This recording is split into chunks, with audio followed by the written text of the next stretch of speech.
Hey there, you looking kinda cute. Don't forget to subscribe and check out my other socials for more. Enjoy. A nurse approached, clipboard in hand. Mr. Harrington, the doctor will see you now. Thomas struggled to his feet, his joints creaking in protest. As he shuffled down the sterile hallway, memories of his deteriorating health flashed through his mind. Countless doctor's appointments, experimental treatments, and the slow erosion of hope. Dr. Evelyn Chen's office was a stark contrast to the rest of the hospital. Warm lighting and plush furnishings created an atmosphere of comfort. The doctor herself, a petite woman with kind eyes, greeted Thomas with a gentle smile. Please, have a seat, Mr. Harrington. How are you feeling today? Thomas lowered himself into the chair with a grimace. About as well as can be expected, Doc, which is to say not great. Dr. Chen nodded sympathetically.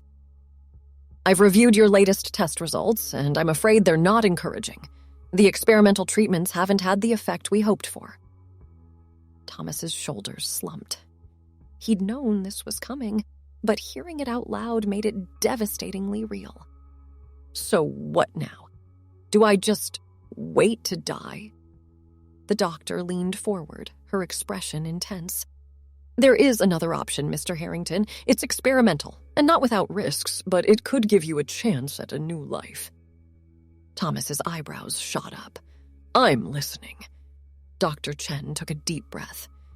We've been developing a procedure that allows us to transfer human consciousness from one body to another. Essentially, we can move your mind into a healthy body, giving you a fresh start. Thomas's mind reeled. It sounded like something out of a science fiction novel. That's possible. It is. We've had several successful transfers already. The procedure is still in its early stages, which is why it's not widely known, but the results have been promising. Thomas leaned back in his chair, trying to process this information. What's the catch? There's always a catch. Dr. Chen's expression grew serious. The main risk is rejection. There's a chance your consciousness could be incompatible with the new body. In that case, the transfer would fail and, well, you understand the implications. Thomas nodded grimly. Death was a possibility either way, but at least this offered a glimmer of hope. And where do these new bodies come from? He asked hesitantly. They're grown in our lab using advanced stem cell technology. Genetically, they're blank slates ready to receive a new consciousness. Thomas mulled over the information, his mind racing with possibilities. And if it works, what then? Dr. Chen smiled. Then you get a second chance at life, a healthy body, free from the illness that's been plaguing you.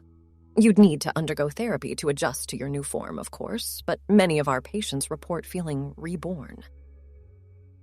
Thomas stared out the window, watching the world go by outside. How long had it been since he'd felt truly alive?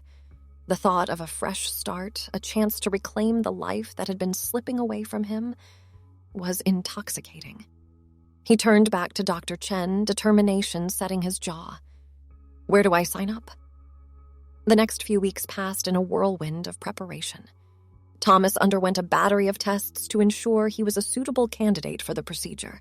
He met with psychiatrists to evaluate his mental readiness for such a drastic change. All the while, a mix of fear and excitement churned in his gut. The night before the procedure, Thomas sat in his hospital room, staring at his reflection in the small mirror on the wall. His sunken cheeks and hollow eyes were a stark reminder of why he was doing this. He touched his face gently, wondering if this would be the last time he'd see it. Goodbye, old friend, he murmured to his reflection. Here's hoping we meet again in a better state. Sleep eluded him that night, his mind too full of what-ifs and maybes. When the nurses came to prep him for surgery in the early hours of the morning, Thomas was already wide awake. As they wheeled him into the operating room, the gravity of what he was about to do hit him full force. The room was filled with complex machinery he couldn't begin to understand. A team of doctors and technicians bustled about, making final preparations. Dr. Chen appeared at his side, her presence oddly comforting amidst the controlled chaos. "Are you ready, Mr. Harrington?" Thomas swallowed hard and nodded. "As ready as I'll ever be. Just relax and count backward from 10. When you wake up, you'll be in your new body." As the anesthesia began to take effect, Thomas's last conscious thought was a fervent hope that he would indeed wake up. The world slowly came into focus, blurry shapes gradually sharpening into recognizable forms. Thomas blinked, his mind foggy and disoriented. The first thing he noticed was how different he felt, lighter somehow, and free from the constant pain that had been his companion for so long. "Welcome back, Mr. Harrington. How are you feeling?" Thomas turned toward the familiar voice of Dr. Chen. His throat felt strange, and when he spoke, the sound that came out was not his own. I don't know. Different." His eyes widened at the high-pitched, distinctly feminine voice that emerged from his lips.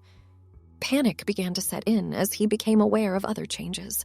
The weight on his chest, the absence of familiar sensations, the overall shift in his body's proportions.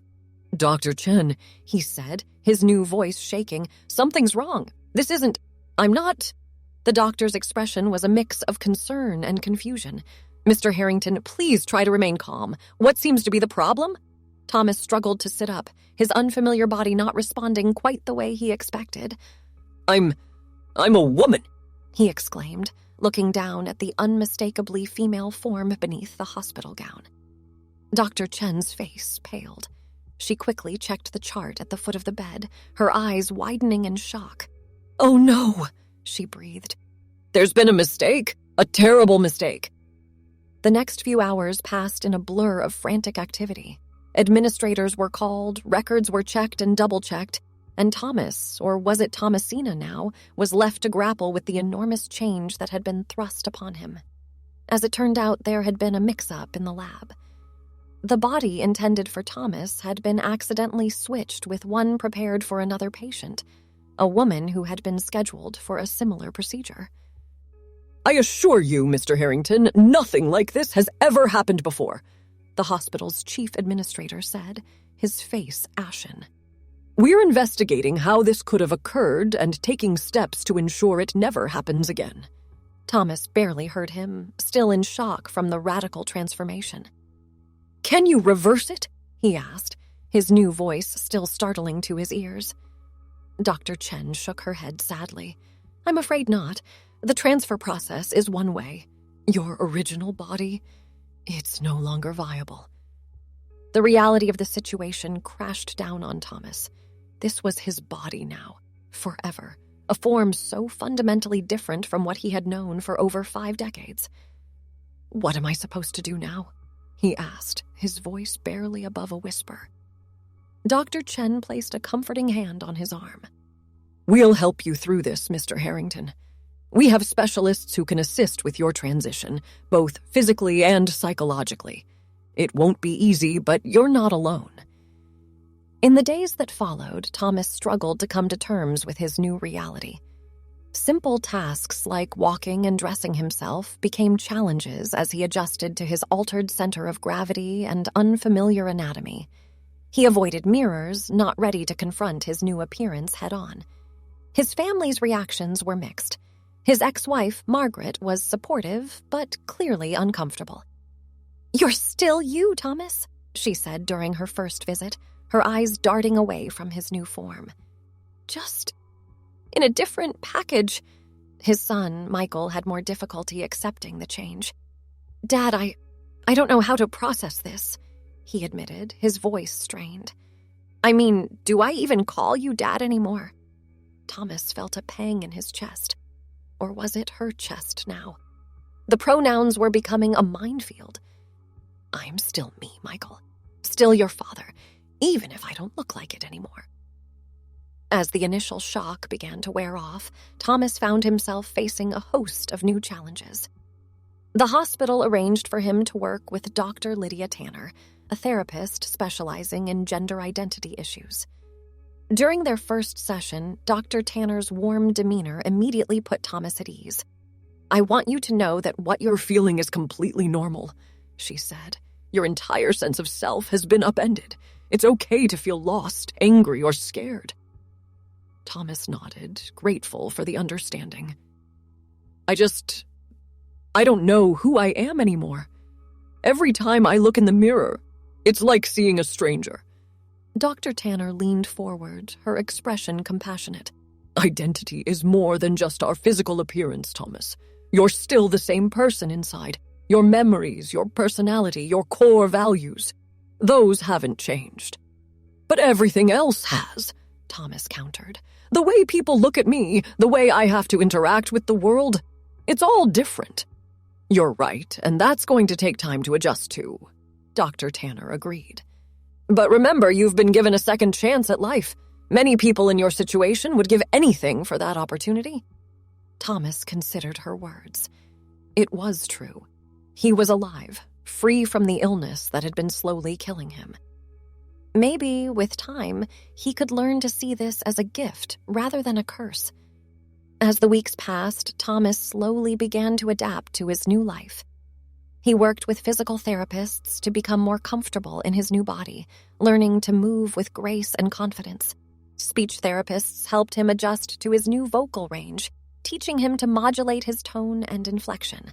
One particularly challenging aspect was clothing. Thomas had never given much thought to women's fashion before, but now it was a daily concern.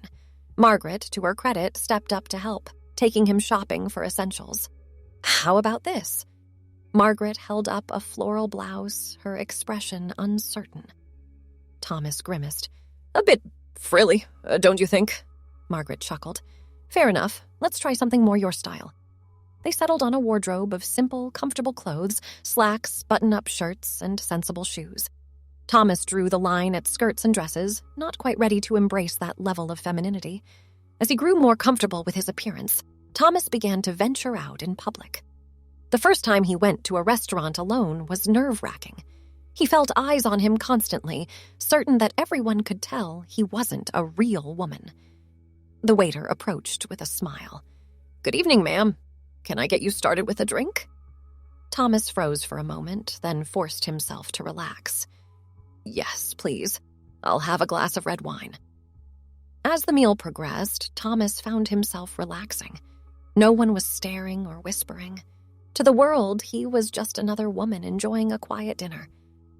Back at home, Thomas faced the challenge of explaining his situation to friends and colleagues. Some were understanding, while others struggled to accept the change. His best friend, Jack, was particularly supportive. "Look, Tom, or do you prefer something else now?" Jack asked during their first meeting post-transformation. Thomas shrugged. "I'm still figuring that out. Tom is fine for now." Jack nodded. "Well, Tom, I gotta say, you make a pretty good-looking woman, but more importantly, you're alive and healthy. That's what matters." Thomas felt a rush of gratitude for his friend's acceptance. "Thanks, Jack. That means a lot." As the months passed, Thomas found himself settling into a new routine. He'd taken a leave of absence from his job as a high school history teacher, unsure if he was ready to face his students and colleagues in his new form. Instead, he focused on his recovery and adjustment, attending therapy sessions and support groups for people who had undergone consciousness transfers. It was at one of these support group meetings that Thomas met someone who would become instrumental in his journey. Her name was Claire, a vibrant woman in her early 40s with a shock of red hair and a mischievous glint in her eye. After the meeting, Claire approached Thomas with a knowing smile. "First time here?" Thomas nodded, still self-conscious about his voice. "Is it that obvious?" Claire laughed, a warm, infectious sound.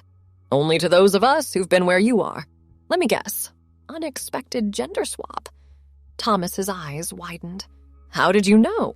"Because I've been there," Claire said, her voice softening. "About 5 years ago, I went in for a transfer to escape terminal cancer. Woke up in a man's body due to a clerical error." Thomas felt a surge of hope. Here was someone who truly understood what he was going through. How did you handle it?" Claire's smile turned wistful. "Not well, at first. I was angry, depressed, felt like my life had been stolen from me. but gradually I came to see it as an opportunity, a chance to experience life from a completely different perspective. They spent the next hour talking, sharing experiences and fears. Thomas found himself opening up in a way he hadn't been able to with anyone else, not even Dr. Tanner. The hardest part for me, Thomas admitted, is feeling like I've lost my identity. I don't know how to be a woman. Claire nodded sympathetically. I get that. But here's the thing. There's no one way to be a woman, just like there's no one way to be a man. You get to define that for yourself. As they parted ways, Claire handed Thomas her card. I'm a teacher at Westfield High. If you ever want to talk or need advice on navigating the world as a woman, give me a call. Thomas stared at the card, a spark of an idea forming in his mind. Maybe it was time to think about returning to teaching. With Claire's encouragement, Thomas decided to take the plunge and return to work. The school administration had been understanding of his situation, and arrangements were made for him to start the new semester. The night before his first day back, Thomas stood in front of the mirror, scrutinizing his appearance. He'd chosen a conservative outfit, black slacks, a white blouse, and low heels. His hair, now shoulder length, was pulled back into a neat ponytail. You can do this, he told his reflection, trying to project confidence he didn't quite feel. The next morning, Thomas arrived at school early, his heart pounding. He'd requested a meeting with the principal and department head to discuss how to address his situation with the students. Principal Anderson, a tall man with a receding hairline, greeted Thomas warmly. Welcome back, Miss Harrington. Or do you prefer to go by something else now? Thomas hesitated. He'd been considering this question for weeks. Actually, I think I'd like to go by Teresa. It's similar enough to Thomas that it feels right, somehow. The principal nodded. Teresa it is then. Now, how would you like to handle this with your classes? They decided on a straightforward approach. Thomas, now Teresa, would briefly explain the situation to each class, answer any immediate questions, and then move on with the lesson plan. As students filed into her first class of the day, Teresa felt a knot of anxiety in her stomach. She took a deep breath, reminding herself of Claire's words. You get to define who you are. Good morning, class, she began, her voice steady despite her nerves. As you can see, there have been some changes since last semester. My name is now Miss Harrington, and I use she, her pronouns. A ripple of whispers and confused looks spread through the classroom. Teresa pressed on, briefly explaining the consciousness transfer and the unexpected outcome. I know this may be confusing or strange for some of you, she said. It's been an adjustment for me, too. But I'm still the same teacher you knew before, just in a different form. Are there any questions before we begin our lesson? A tentative hand went up. Miss Harrington? Does this mean you know what it's like to be both a man and a woman? Teresa paused, considering the question. In a way, yes. It's given me a unique perspective on gender and identity. But let's save that discussion for when we cover social issues later in the semester, shall we? With that, she launched into the day's lesson on the French Revolution. As the class progressed, Teresa felt herself relaxing. The students, after their initial surprise, seemed to take the change in stride. By the end of the day, Teresa was exhausted but exhilarated. She'd faced her fear and come out the other side. As she was packing up her things, there was a knock at the classroom door. Claire poked her head in, grinning. So, how was your first day back in the trenches? Teresa let out a long breath. Surprisingly? Okay, better than I expected, actually. I knew you could do it, Claire said, stepping into the room. Listen, a bunch of us are going out for drinks to celebrate the start of the new semester. Want to join? Teresa hesitated. She hadn't really socialized much since her transformation, especially not in a group setting. But something in Claire's encouraging smile made her want to take the risk. You know what? I'd love to. As they walked out of the school together, Teresa felt a glimmer of hope. For the first time since waking up in her new body, she felt like herself again. Not the old Thomas, not some strange new person, but a blend of who she had been and who she was becoming. The bar was crowded and noisy, filled with teachers unwinding after the first day back. Teresa felt a moment of panic as they entered, old insecurities bubbling up. But Claire's steady presence beside her helped calm her nerves. "Hey, everyone, this is Teresa," Claire announced to the group gathered around a large table. "She's just joined the history department." Teresa braced herself for awkward questions or uncomfortable stares, but to her surprise, she was met with warm smiles and friendly greetings.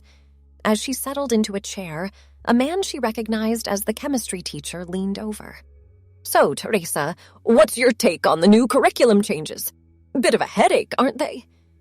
Just like that, she was drawn into a lively discussion about education policy. As the evening wore on, Teresa found herself relaxing, even enjoying the camaraderie. These people didn't see her as a curiosity or a freak. She was just another colleague, another teacher passionate about her work. Later, as Claire walked her to her car, Teresa felt a surge of gratitude. "Thank you for this," she said. "I didn't realize how much I needed it." Claire squeezed her arm affectionately. "Anytime. You're doing great, you know. Many people wouldn't have had the courage to put themselves out there like you did today." Teresa mulled over Claire's words on the drive home. It had been a day of small victories, facing her students, joining colleagues for drinks, simply existing in public as her new self without constantly feeling self-conscious. As the weeks passed, Teresa found herself growing more comfortable in her new skin. There were still challenges, of course. She had to navigate new social dynamics, both at work and in her personal life.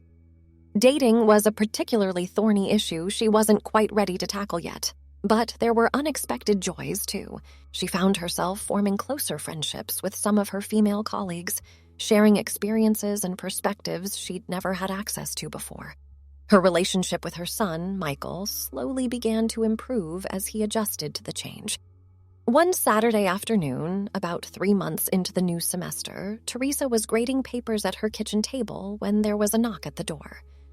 She opened it to find Michael standing there, looking slightly awkward. "Hey, Mom," he said, the words still sounding strange on his lips. "I was wondering if you wanted to grab lunch." Teresa felt a lump in her throat. It was the first time Michael had called her Mom without prompting. "I'd love to," she managed, grabbing her purse. As they sat in a small cafe, Teresa studying the menu, Michael cleared his throat. "I've been thinking a lot about all of this," he said, gesturing vaguely. "And I wanted to say I'm sorry if I've been distant. It's been weird for me, but I can't imagine how hard it's been for you." Teresa reached across the table, squeezing her son's hand. "Thank you, Michael. That means more than you know." Michael nodded, a small smile on his face. "So, how's teaching going? Any of your students give you a hard time?" As Teresa launched into a story about a particularly rambunctious class, she felt a warmth spreading through her chest. This was progress. This was family. The school year continued, and with each passing day, Teresa felt more like herself. She still had moments of dysphoria, times when she looked in the mirror and felt a disconnect between her inner self and outer appearance. But those moments were becoming less frequent, less intense. One day, as she was preparing for her class on the civil rights movement, Teresa had an epiphany. She realized that her unique experience gave her a perspective on identity and societal expectations that few others had. She began to incorporate more discussions about gender, identity, and social constructs into her lessons, encouraging her students to think critically about these issues. Her classes became some of the most popular in the school, with students eagerly engaging in thoughtful debates and discussions. Teresa found a new passion in teaching, not just history, but empathy and understanding. As the school year drew to a close, Teresa was surprised to learn she'd been nominated for Teacher of the Year.